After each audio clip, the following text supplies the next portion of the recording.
예, 제가 좀 심각한 이야기를 좀 드리겠습니다. 저는 나라 만들기보다는 지금 나라 지키기가 더 시급하다 이런 말씀을 드립니다. 제가 이제 이 관련해서 말씀을 좀 드리면 대한민국이 지금 2024년 찬바람 불기 전에 큰일 나게 생겼다. 그걸 제가 좀 설명을 드릴게요. 내외부적으로 지금 윤석열 정권을 탄핵하려고 탄핵 세력이 아스팔트에 드디어 등장했습니다. 지난 13일 광화문에서 집회를 시작했는데요. 경찰 주산 한 3,000명 나왔습니다. 거기에 나온 사람들의 면면을 잘 보셔야 돼요. 좌파들은요, 우리가 연구를 좀 해야 됩니다. 맞습니다. 우파들이 잘못한 게 뭔지 아세요? 기록을 안 해요, 기록을. 문재인 정권 5년 동안 어떻게 우파 인사들을 적폐청산하고 탄압하고 몰아냈는지 기록을 잘 안 해요. 각 분야별로. 지금 언론 분야도 기록이 잘 안 돼 있습니다. 책으로 만들어야 돼요, 책으로. 좌파들은 그걸 책으로 만들어요. 그리고 시간이 지나면 그걸 왜곡합니다. 그래서 나중에 되면 솔방울로 수류탄을 던지시고 이렇게 됩니다. 걔들은. 우파들이 게을러요. 지금 제가 좀 우파 진영에서 활동을 많이 하지만 제가 우파 진영에 대해서 좀 쓴소리를 오늘 좀 하겠습니다. 굉장히 게을러요. 기록을 안 해요. 그리고 정권 바뀌면 나타나가지고 저 이거 만주에서 독립운동했습니다. 근데 알고 봤더니 만주 개장수들이야. 개 팔던 사람들이 나타나가지고 만주에서 독립운동했다고요.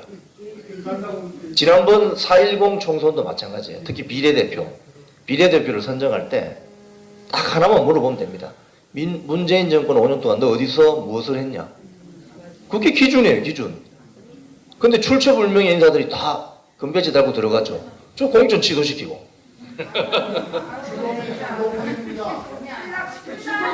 지금 문제가 심각합니다, 여러분. 찬바람이 불기 전에 왜 문제가 생기느냐? 자, 윤석열 정권이 잘하는 것도 있고 못하는 것도 있어요. 맞습니다. 하지만 윤석열 대통령이 당선되는 순간 여기 앉아 계신 여러분들하고 윤석열 대통령 당선자는 계약서를 쓴 겁니다. 5년 동안. 5년 동안 대통령 하세요? 계약서를 쓴 겁니다. 그게 좌파든 우파든. 자, 그럼 그 계약서는 임기가 지켜져야 되죠. 근데 그 계약서 찢어버리자고 하는 애들이 지금 좌파 세력들입니다. 자, 13일 날 나온 애들, 대표적인 애들이 누구냐? 권오혁이라고. 권오혁이 뭐 했습니까? 응? 이번에 국회에 윤 대통령 국회가 탄핵 소추안 내라고 국민청원 낸 자입니다. 지금 140만 명 됐습니다. 140만 명. 그런데 이 권오혁이라는 자는 국가보안법을 위반했고 정가오범입니다. 이 권오혁이 활동하는 단체에는 국가보안법 위반한 자들이 한 40여 명 몰려 있어요. 그럼 얘들 뭡니까? 네? 얘들이 어떤 애들이에요? 반국가 세력이에요. 즉 종북 주사파들. 얘들이 뭐 저기 가서 지령받는지 어떻게 알아요, 그걸? 자, 이런 애들은 윤석열 대통령이 집권하기 전부터, 취임 전부터 윤석열 대통령 탄핵해야 된다고 나온 촛불 행동 세력입니다. 지금 이진숙 방통위원장 후보자 아직 인사청문회도 안 했는데 민주당이 탄핵시키자죠. 일도 안 했는데 무슨 탄핵을 해? 이런 세력입니다. 여러분 기억하세요. 권오혁. 그리고 또 한 인물이 나타났습니다. 김재하. 김재하는 누구냐? 철도기관사 출신인데요.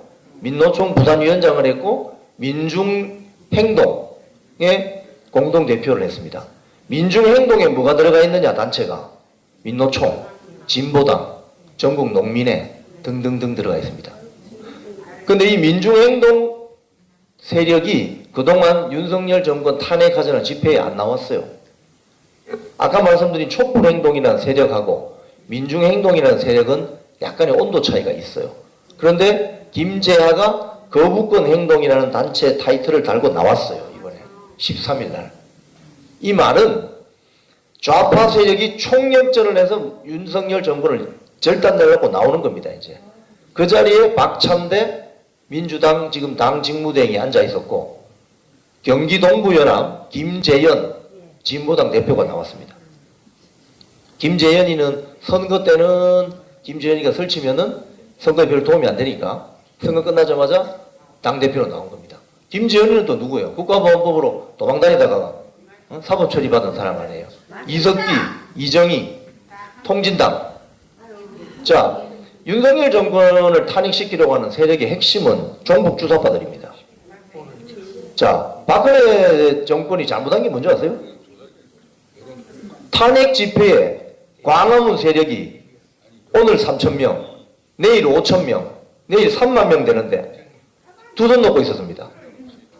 그러니까 나중에 어떤 세력까지 들어왔느냐? 미국의 안티파라는 극좌 세력이 들어오고 유럽의 무슨 공산당 당원이 들어오고 그 사진이 다 찍혀 있어요. 그 숫자가 늘어날 때까지 뭐 했냐고요? 바보 같은 짓을 한 거죠. 바보 같은. 권력 투쟁이 벌어지는데, 응? 권력 투쟁이 벌어지는데, 속수무 제거 당한 거예요.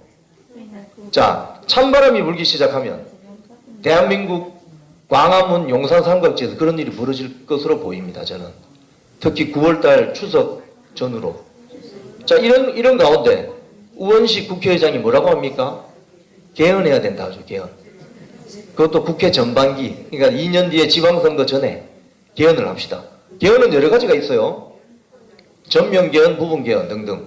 그러면 윤석열 대통령 임기 단축을 하고 하는 식의 개헌을 하자 이렇게 할 수도 있겠죠.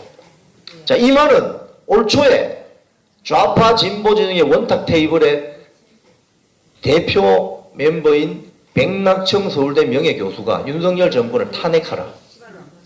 탄핵하지 못하면 임기 단축을 위해서 끌어내려라. 누가 끌어내리냐? 민중이 나서서.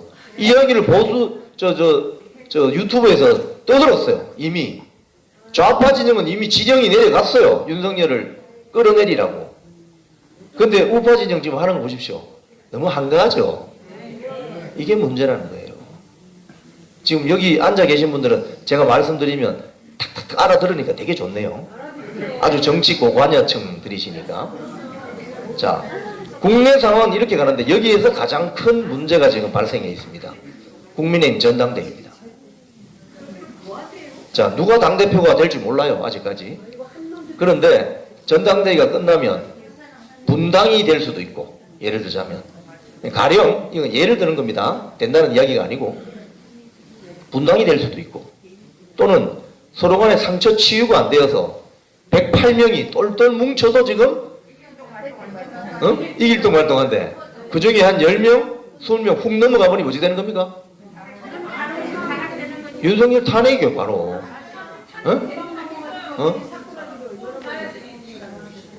그렇게 되면은 어떻게 되느냐? 방금 한 분이 말씀하셨는데 정치 허무주의에 빠지시면 안 됩니다. 극좌 세력이 노리는 것은 바로 그런 정치 허무주의예요. 무슨 소리냐? 최선이 아니더라도 차선을 찾아가야 됩니다.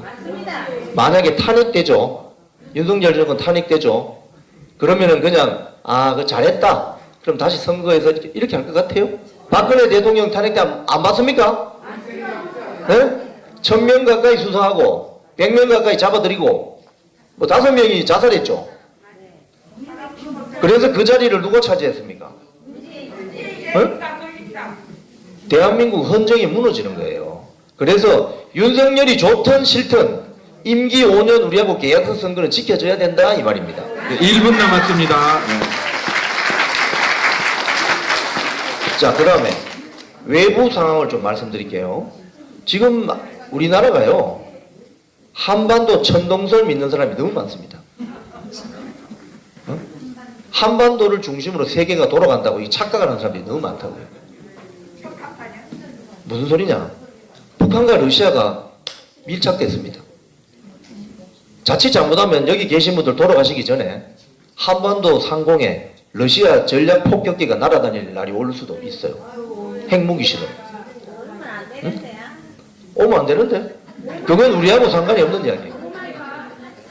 그건 우리하고 상관이 없는 이야기예요. 우리가 원하든 원치 않든 날아올 수가 있어요. 자, 그리고 갑자기 독일 애들이 일본하고 지금 엄청 친해지고 있습니다. 왜? 러시아가 힘이 세지면 제일 피곤해하는 애들이 독일 애들입니다. 그래서 80년 전에 삼국 동맹을 맺은 나라가 독일 히틀러, 이탈리아 무솔리니, 일본 일왕입니다.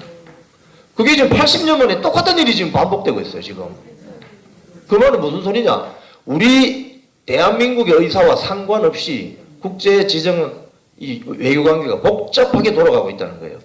북한, 러시아가 밀착되면은 중국이 언론 보도는 그렇게 이야기하죠. 중국이 약간 소외되어서 뿔 났을 것이다. 그렇지 않습니다. 그 무슨 소리인지 아세요? 북한과 러시아가 누구의 발목을 잡는다? 주한미군의 발목을 잡는다.